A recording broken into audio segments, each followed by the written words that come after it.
Welcome to the Arlington Street Church podcast. Founded in 1729, Arlington Street continues today as a gathering place for progressive people of faith in the greater Boston area and beyond. We are located at the corner of Arlington and Boylston Streets, across from the Public Garden in Boston, Massachusetts. Please visit ascboston.org for more information about this historic Unitarian Universalist congregation. Arlington Street Church, gathered in love and service for justice and peace. My parents were remarkable people. They weren't ones to overly romanticize the past or dwell too much imagining an uncertain future. They were people of the here and the now. And in 1968, they embraced the times in which they lived. My father was a Protestant African-American man, the descendant of enslaved people. He and his family were part of the Great Migration, the movement where more than 6 million African Americans left the rural South to find relief from the scourge of Jim Crow. My mother is a first-generation American of Russian Jewish heritage. Her family took the Great Leap from Russia to North America at the turn of the last century to find their own relief from anti-Semitic pogroms that swept through Europe. My parents' all too familiar American trajectories collided in Washington, D.C., and they married in 1958.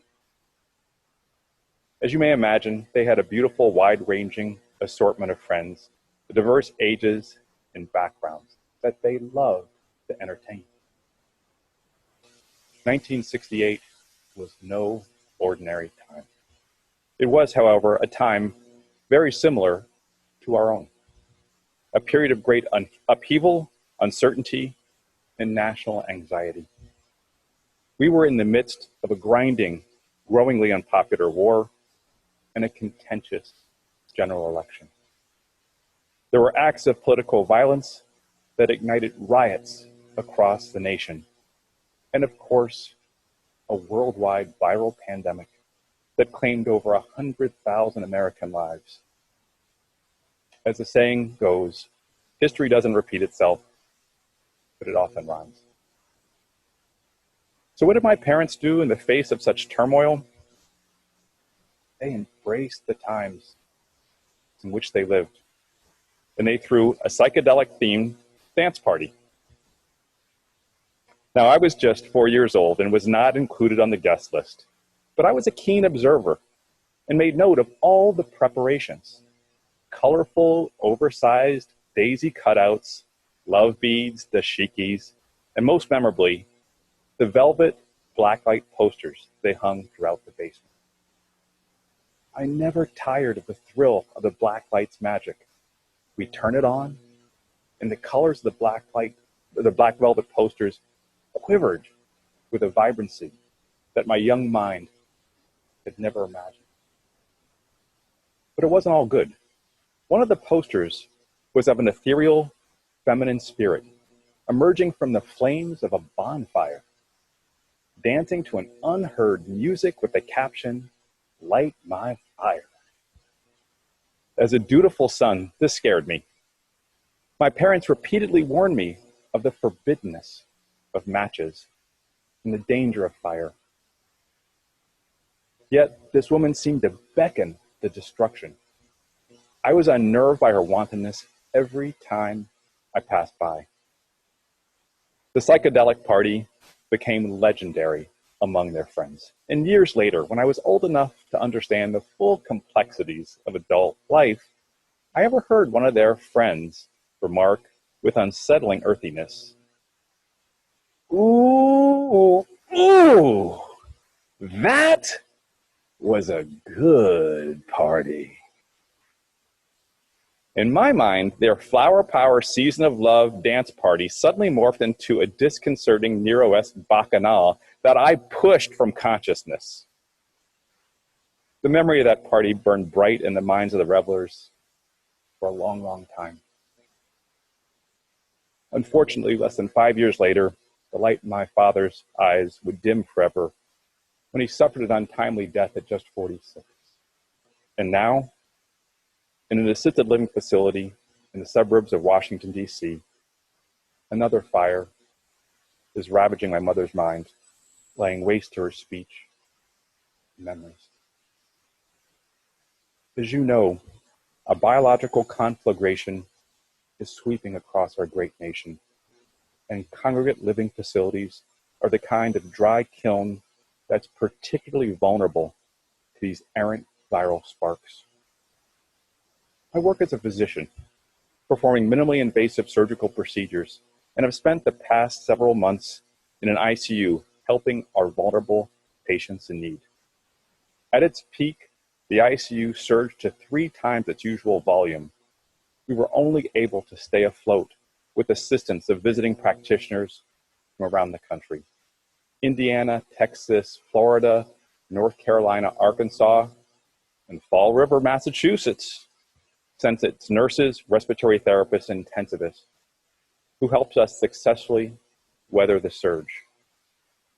They've returned home now, and I'd like to believe the worst is behind us. But congregate living facilities are still profoundly vulnerable. The CDC estimates that 2.1 million Americans live in nursing homes or residential care facilities, representing just 0.6% of the US population.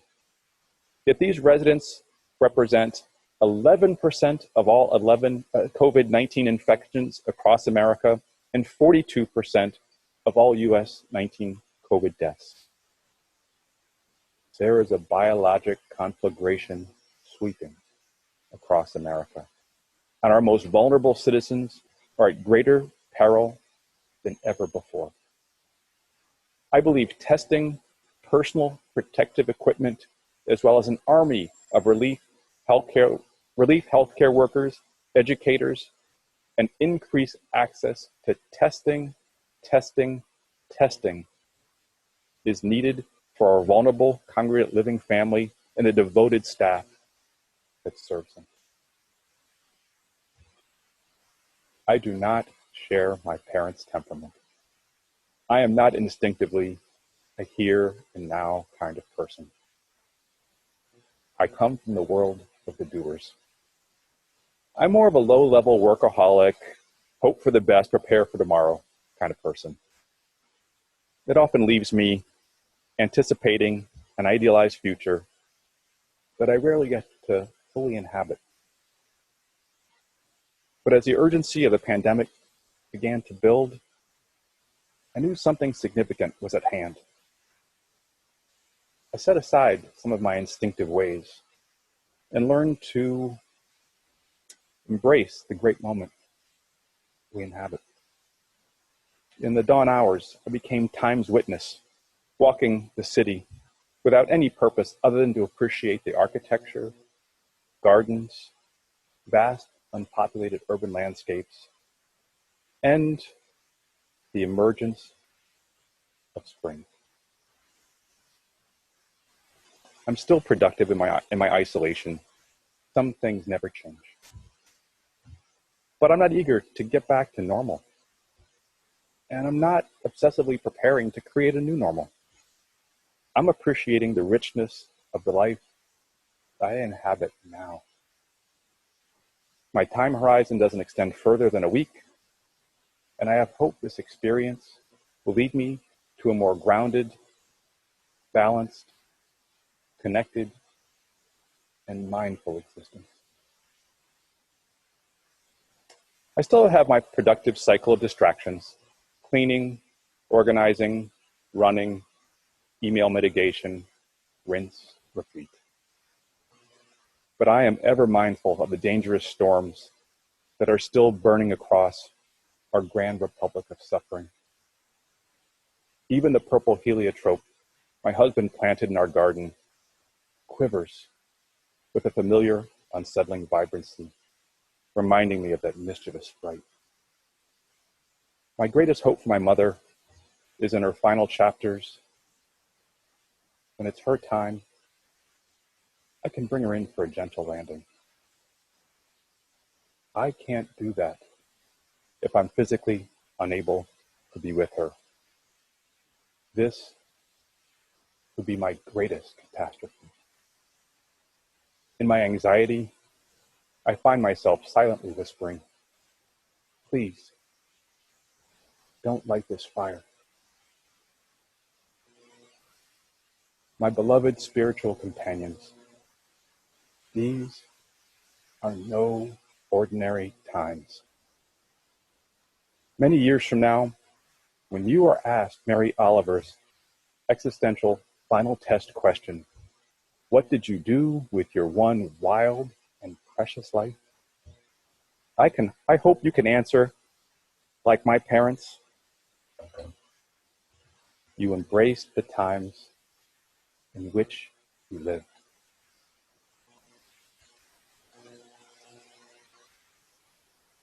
And in the cacophony and tumult of 2020, with our nation in crisis and humanity under siege, you did not submit to despair, but instead turned on the music, turned up the volume. Songs in extraordinary times, and held your own personal, virtual, psychedelic dance party of incandescent brightness for all the world to behold. Each week, Reverend Kim reminds us, the service begins when this service ends. This week, dedicate time to the service of being good to yourselves. Bless your hearts. Amen. Activist Emma Goldman said, "If I can't dance to it, it's not my revolution." Since last Sunday, when Hirschel first told me about his parents' psychedelic dance party, and we began the conversation that culminated in this sermon, I hear the refrain, "Embrace the times in which you live." Instead of recoiling in horror, disgust, get curious, go deeper. Hirschel's father, John, suffered a series of heart attacks, 6 in 7 years. Some of his passion for life was a keen sense that he was living on borrowed time. And aren't we all? I'm reminded once again that while we don't choose our hand, we can choose how to play it. Here's an amazing story told by entrepreneur and author Jen Ekstrom. It was 2008 and the economy was rough, but Brad and Angelina were still together. The iPhone was barely a year old and Instagram wasn't invented yet. Britney Spears had made her comeback. Life was going okay. I was a senior in high school, she says, so all that was on my mind was hoping I was going to go to a college that had cute boys and wondering what away message I was going to put up on my AOL Instant Messenger. It was early December. On the morning of my English exam, I walked downstairs to be fed a breakfast of champions. That was our morning tradition, eat breakfast and have the news playing in the background. The morning news wasn't on. My mom looked like she'd been crying, and my dad looked like he was in a fog. Jess's parents were evasive when she asked them what was wrong. She pressed them. Her mother left the room, and her father finally said, "Things are going to be different around here. We lost all our money, but we're going to be okay." He told her, "Don't tell anyone at school. Don't watch the news. And good luck on your exam." Coming home after school, Jess went into the guest room that was down a hallway near the garage where her parents wouldn't hear the TV. She turned on the news, and then she saw it, her uncle's face on every national news channel. Does anyone want to guess who her uncle was? Bernie Madoff. Jess writes, every channel had the faces of Uncle Bernie and other members of our family. There was a loud buzzing in my ears. Eventually, pieces of information started to filter through.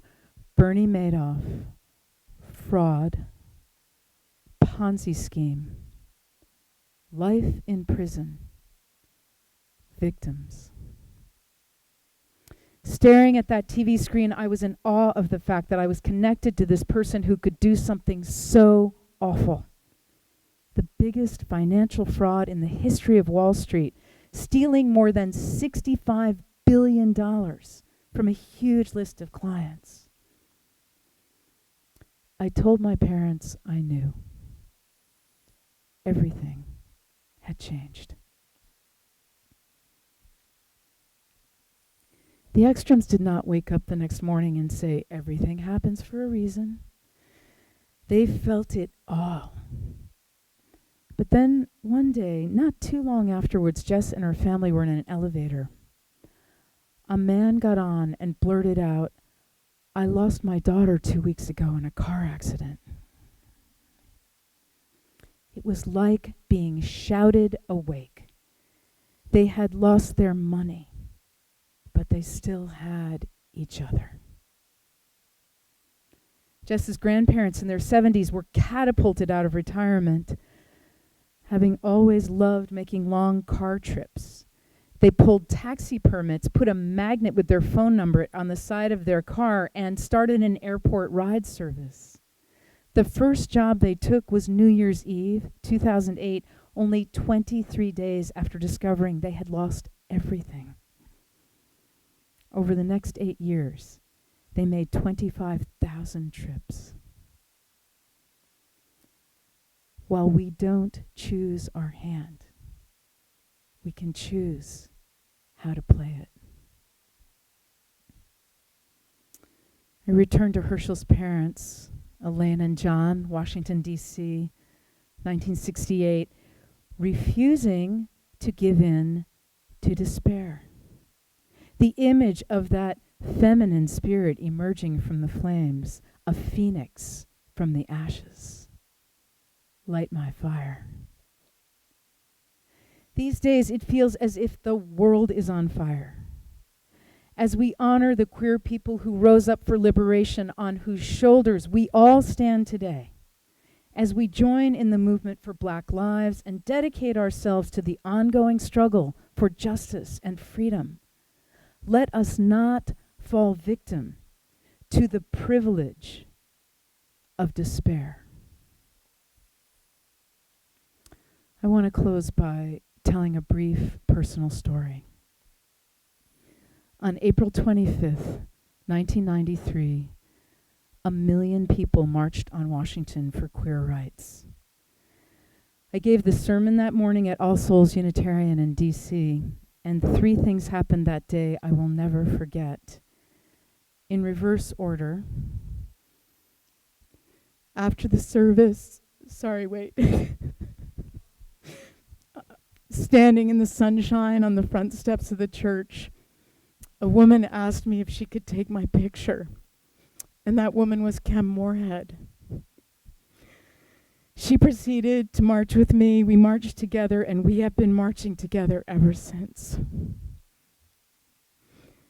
As the prelude was concluding and the participants filed into the pulpit, there was a loud disturbance in the vestibule. The front door of the church swung open, and an excited buzz rippled through the pews. Folding chairs banged and scraped across the floor, and ushers hurriedly set them up across the front. The board of directors of the Unitarian Universalist Association had been meeting in Boston when they cast a formal, unanimous vote to adjourn their meeting, get on a plane, and fly to Washington to march with us. From the pulpit, I could see a large group of people walking down the center aisle 2 by 2. President Bill Schultz and moderator Natalie Gulbranson leading the way. It was one of my proudest moments as a Unitarian Universalist. And very early that morning, the service participants had gathered in the minister's study. Amidst a sea of diverse people, united by our gayness, was an African-American couple, wife and husband. They were dressed for church. I remember her beautiful suit and hat and gloves. I made my way across the room to sit with them. What brings you here today? Oh, she answered, we remember that you were here. You, meaning Unitarian Universalists. We remember that you were here when we marched with Martin. And now we're here marching with you. Beloved spiritual companions, John and Elaine McGinnis were of the here and now. What does it mean for us to embrace this great moment? While we don't choose our hand, we can choose how to play it. In the cacophony and tumult of 2020, with our nation in crisis and humanity under siege, let us not brook despair, but instead turn on the music and light the fire. Let us march together. Together, let us dance this revolution. Amen.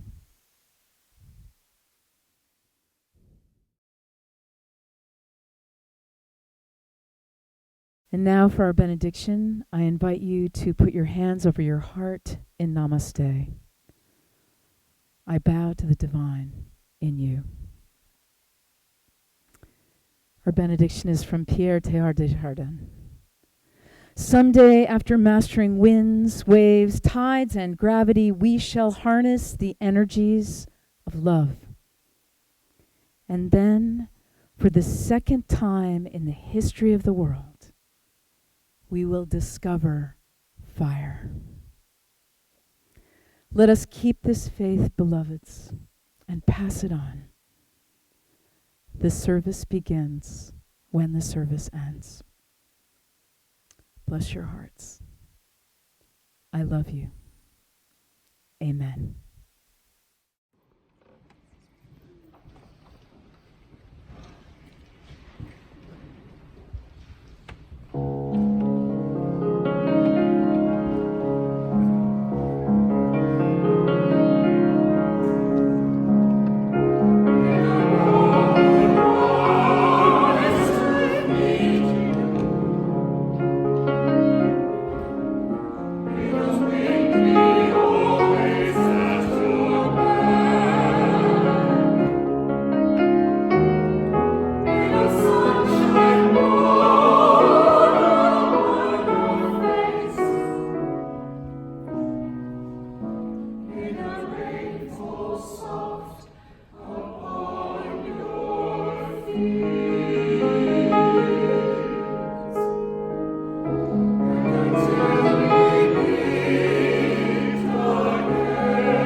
Please visit ascboston.org for more information about this historic Unitarian Universalist congregation. Arlington Street Church, gathered in love and service for justice and peace.